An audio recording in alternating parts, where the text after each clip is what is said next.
গোটেই ভাৰতবৰ্ষৰ পৰা গোটেই অসমৰ মানুহৰ পৰা সন্মান জনাই 1 লাখ টকা দিলোঁ আপোনাক।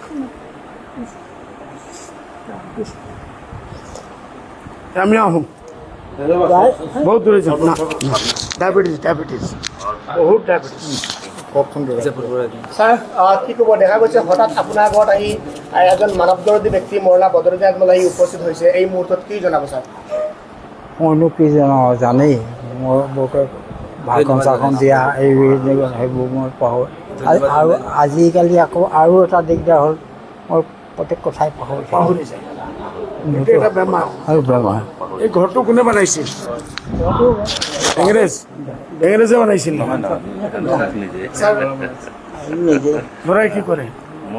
আপুনি নিজেই? আচ্ছা চল আহোঁ।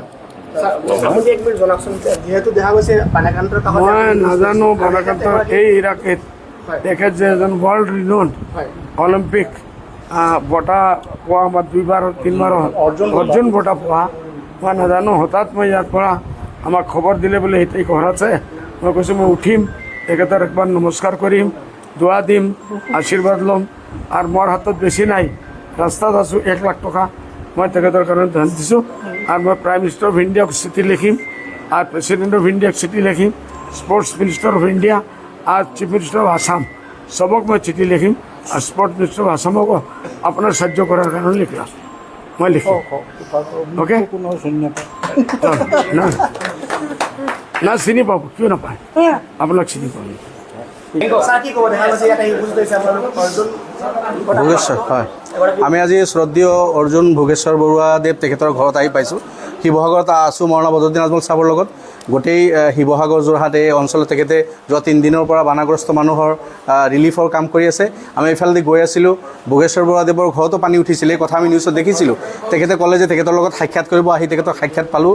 আৰু 1966তে বঁটা পোৱা অসমৰ আপোনাৰ এছিয়ান গেমছত, তেতিয়া আমাৰ অসমৰ মানে এই ফিল্ডৰ মহিৰো তেখেত।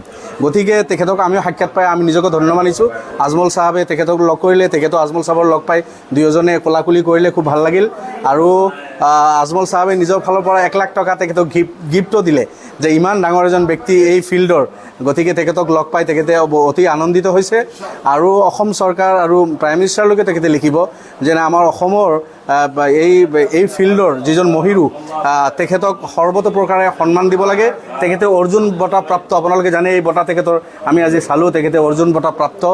আৰু 1966তে 67 তেতিয়া এছিয়ান গেমছত, তেতিয়া এই আপোনালোকে চাইছে য়ং ফটো তেখেতৰ, India's leading middle distance runner আছিল তেখেতে।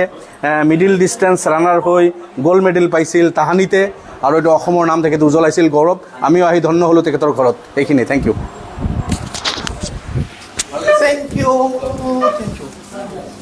ভাল লাগিলে।